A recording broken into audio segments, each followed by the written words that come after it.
Por siglos y milenios, en distintas culturas y civilizaciones, los humanos han tratado de relacionar y asociar su propia naturaleza con los fenómenos naturales que componen el mundo y el universo. Todo esto siendo parte de esa inexorable necesidad de sentirse conectado con todo lo que nos rodea. De esta manera, el aire ha adoptado su propio significado dentro del constructo psicológico humano, representando el mundo de los pensamientos, el mundo mental. El aire es un elemento que es usado para representar la libertad y el cambio continuo, como los vientos dentro de la psique humana. Representa volatilidad y el desapego emocional. El aire como elemento esencial para la vida puede ser liviano, calmado y ligero, pero dado sus cambios bruscos puede ser una poderosa ventisca, un tornado o una tormenta de aire violenta. Sanemi Shinasugawa, el pilar del viento, lejos de ser calmado y controlado como el aire ligero que sopla como una brisa de mar, es un ciclón, un huracán imparable nacido de la amargura, el odio y el deseo de venganza contra los demonios. Esta es la historia del espadachín más violento de entre los cazadores,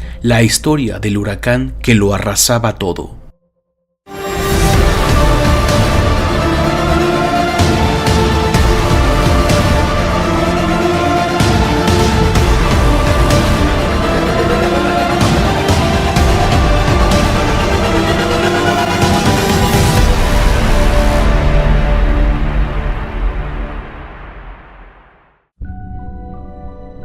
Una vez existió una joven mujer que trabajaba incansablemente mientras cuidaba amorosamente de sus hijos. Ella era una mujer de una complexión delgada y pequeña de estatura. Estaba casada con un hombre de gran tamaño, pero demasiado violento, que la golpeaba a ella y a sus hijos. Sin embargo, a pesar de la diferencia de tamaño y fuerza, ella siempre protegió a sus pequeños hijos de su abusador esposo. El carácter de aquel violento hombre lo condujo rápidamente a la muerte, ya que se había ganado muchos enemigos con el tiempo, y parecía que con su muerte la familia Shinasugawa finalmente tendría paz. Los hermanos mayores conversan sobre lo sucedido y el mayor de todos, Sanemi, le dice a Genja que deben ahora proteger a su familia. Ahora todo está en sus manos. Pero un día, al caer la noche, su madre tardaba demasiado en llegar a casa. Sus hijos preocupados estaban inquietos, así que Sanemi había ido a buscarla. Repentinamente se escuchan golpes en la puerta de la casa y sus hijos, ansiosos pensando que sería su mamá, corren para abrirle, pero Genja trata de detenerlos, puesto que el peligro de ser alguien más que pudiera dañarlos estaba latente. Se trataba de un demonio que ataca ferozmente a los niños, hiriéndolos de muerte. A causa de su velocidad al moverse entre las sombras, Genja no es capaz de ver quién los ataca. Confundido, pensando que se trataba de un animal, Sanemi salva a su hermano del monstruo para que huya. El demonio era su madre. Un demonio la había atacado y convertido, por lo que al perder su humanidad mientras trataba de huir a casa con sus hijos, se fue transformando. Entonces, al perder sus recuerdos, justo al llegar a su hogar, es que pierde el control y mata a sus propios hijos. A pesar de su baja estatura como su madre, Sanemi era un chico bastante fuerte que logra retener al demonio que una vez fue su madre, hasta que sale el sol y comienza a desintegrarlo. Pero Genja, el único superviviente, además de su hermano mayor, no entiende lo que pasa y piensa que fue Sanemi quien asesinó a su madre. Lo llama asesino y esas palabras resuenan en la mente y el corazón del muchacho. A pesar de que Sanemi es duro y fuerte desde una edad temprana, el hecho de tener que ver a su madre convertida en demonio asesinando a sus hermanos y el tener que matarla escuchando cómo Genja lo cree el asesino de su madre es demasiado para alguien tan joven. Aquel evento ocasiona un terrible shock en Sanemi, que le ocasiona un trastorno retiniano, una enfermedad que ocasiona anomalías en la visión que impide a las personas que las padecen ver colores, percibiendo solo el blanco, el negro y el gris en todas sus tonalidades. Su mundo se había vuelto gris. Sanemi había notado que su sangre era especial. Cuando los demonios la olían y entraban en contacto con ella, parecían embriagarse y entorpecer sus movimientos. Genja terminó dándose cuenta que aquella cosa que los atacó había sido su propia madre, y a pesar de arrepentirse de las duras palabras que le había dicho a su hermano que aumentaban la carga que ya llevaba, Sanemi decide separarse de Genja e ir por su cuenta a cazar demonios como venganza para poder sobrellevar la culpa y sufrimiento que llevaba consigo, aprovechando las ventajas que su sangre le daba, pero que aún así era una tarea demasiado arriesgada, y cada que enfrentaba a un demonio se jugaba la vida. Conoce a un cazador de demonios que perseguía al mismo demonio que él. Su nombre era Kumeno Masachika, un fuerte cazador de demonios usuario del aliento viento, quien lo lleva con un entrenador para convertirlo en cazador y así unirse a la cofradía. En una ocasión ellos desafiaron juntos a la luna menguante que ocupaba el primer puesto, la más poderosa de las lunas inferiores de aquel momento, y lograron vencerla, pero Kumeno perdió la vida en el encuentro. La pérdida de Sanemi nuevamente es grande. La familia de Kumeno había perecido a manos de demonios y él había tenido un hermano menor. Por tanto, al conocer al joven Sanemi, lo había adoptado como su hermano menor y cuidaba de él. Debido a la victoria ante una luna demoníaca, esto le vale el puesto de pilar del viento a un inconforme e irascible Sanemi que desprecia a la gente que solo usa la vida de otros para su propio beneficio, razón por la cual en su primera reunión de pilares culpa a Kagayo Ubuyashiki de estar escondido bajo la seguridad de su mansión oculta y sus poderosos pilares y cazadores. De inmediato los demás Hashira se indignan con el nuevo pilar. Kagaya tranquiliza a sus Hashira, pues comprende a la perfección los sentimientos de Sanemi, quien sigue insultándolo al calificarlo de un inútil que ni siquiera sabe usar una espada, y lejos de molestar al líder de la cofradía, él solo se disculpa por ser tan inútil. En el pasado él había hecho lo posible por tratar de aprender el arte de la espada, pero su enfermedad producto de la maldición de su familia le hacía imposible convertirse en guerrero. El líder de la cofradía sentía mucha culpa por no poder ayudar en el campo de batalla a sus cazadores. Él deseaba ser como ellos. Él añoraba blandir una espada como todos.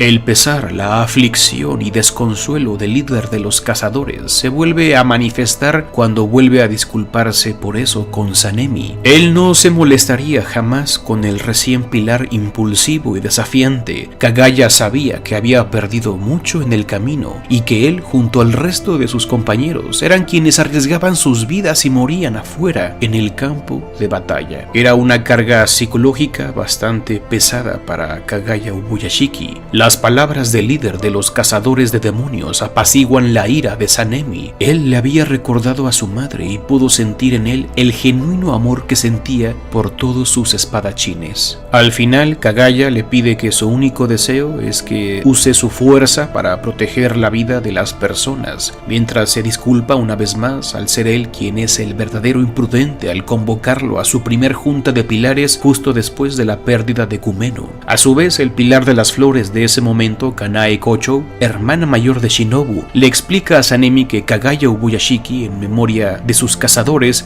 recuerda el nombre y otros datos de todos y cada uno de sus cazadores que han muerto en batalla, para poder al menos recordar quiénes fueron aquellos que entregaron su vida. Sanemi, impresionado al reflexionar que ni él mismo recuerda los nombres de todos sus compañeros que murieron junto a él en combate, calma su caos interno. El líder de los cazadores se había ganado su respeto y aprecio.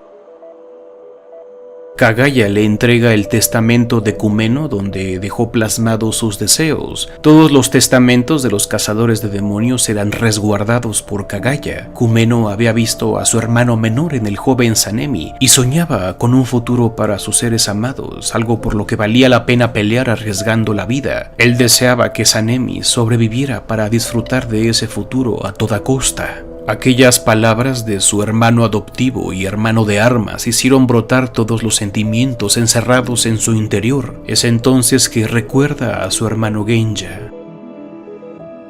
Sanemi había vivido en amargura hasta ese momento cuando finalmente comprendió la verdadera misión de la cofradía. Realmente amaba a su hermano Genja y a su hermano adoptivo Kumeno, pero había comenzado a pelear para proteger a sus seres amados y por odio a los demonios. En esa reunión de pilares había comprendido el objetivo de la organización, había encontrado su camino. Su misión no era solo usar su odio para destruir a los demonios y vengarse de ellos, no era algo personal de solo proteger a sus seres amados.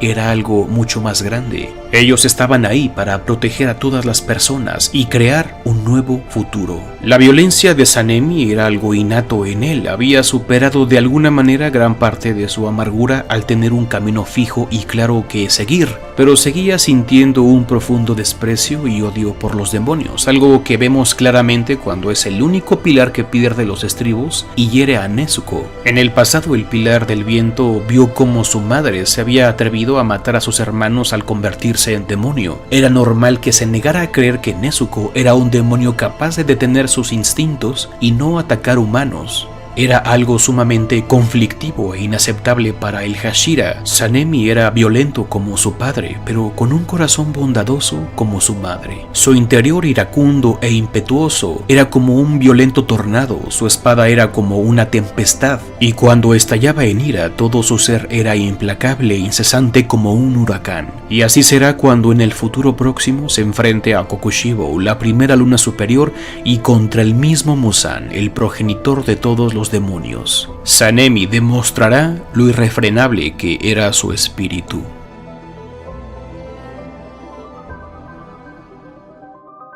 Durante el arco del entrenamiento pilar se puede notar la dureza del entrenamiento del pilar del viento y lo estricto que era. Probablemente su entrenamiento era el más duro entre los pilares junto al de Himejima, el pilar de la roca. Así vemos cómo Zenitsu trata de huir desesperadamente de él e incluso Tanjiro termina totalmente acabado después del primer día de entrenamiento. Es durante este periodo que Genja intenta acercarse a su hermano. Él lo había seguido y también se había convertido en cazador de demonios, y era el discípulo de Himejima. Genja arrastraba consigo una enorme culpa de haber llamado asesino a Sanemi y trataba constantemente de acercarse a él para pedirle perdón, pero siempre que lo hacía era rechazado. El maltrato del pilar del aire hacia Genja no era más que el torpe intento de alejar a su hermano de los cazadores de demonios para tratar de protegerlo del constante peligro. Sanemi quería que su hermano llevara una vida normal. Cuando se entera de que Genja incluso comía demonios para poder pelear, Sanemi se enfurece y trata de atacarlo. Entonces Tanjiro, quien observaba a la distancia lo sucedido, interviene para salvar a Genja. Sanemi solo quería eliminar su habilidad de regeneración de demonio de su hermano, para que de esta manera abandonara la cofradía.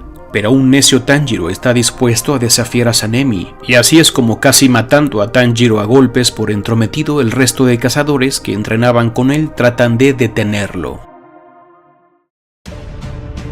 Al final del arco de la fortaleza infinita, Tokito Muichiro, pilar de la niebla, y Genja tratan de enfrentar a Kokushibo, la primera luna superior, con quien no tienen ni siquiera la más mínima oportunidad, pero es Sanemi quien llega a la batalla para salvarlos. El Hashira del viento tiene tal nivel que es capaz de enfrentar en un 1 versus 1 durante un buen rato al demonio más poderoso de las lunas superiores, dándole una buena batalla, mostrando toda clase de recursos, llegando incluso a impresionar a Kokushibo por seguirle el ritmo de la batalla durante un tiempo. Incluso el demonio siente nostalgia, pues cuando él fue humano para convertirse en pilar, había practicado con el pilar del viento de aquella época para perfeccionar sus técnicas. Sin embargo, el enfrentamiento cobra factura cuando Sanemi recibe una herida mortal, pero su fiereza era tal que la herida no lo detendrá para seguir luchando al máximo nivel.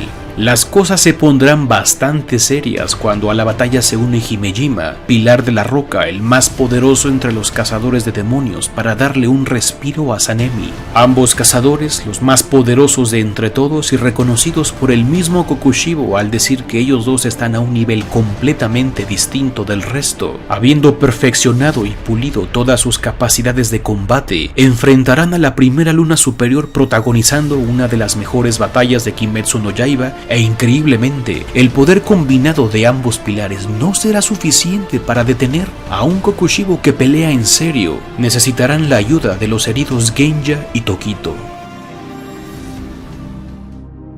Al final logran derrotar al demonio más poderoso al servicio de Muzan, pero el costo había sido alto. Tanto Genja como Tokito caen en la batalla. Sanemi, quien había llegado a su límite, trata de seguir luchando inconsciente, pero Himejima lo detiene. Cuando recobra el conocimiento, mira que su hermano está muriendo. Él se desintegra como un demonio. Genja había consumido carne de Kokushibo para elevar su poder y había alcanzado una transformación de demonio en un nivel nunca antes visto. Pero a causa de las heridas ya había perdido su capacidad de regeneración después de la lucha y moría lentamente. En su desesperación, Sanemi ruega porque su hermano no muera, pero Genja tiene el tiempo suficiente para pedirle perdón y despedirse de su hermano mayor. Desde un principio, Genja sabía que su hermano no lo odiaba y solo trataba de protegerlo cuando lo rechazaba. Nuevamente Sanemi pierde a alguien, a otro hermano, al último de ellos. Pero a pesar de tener el corazón devastado, Himejima, quien también sufría la muerte de su aprendiz, le dice que deben continuar, pues ahora solo quedaba Muzan, el progenitor de todos los demonios.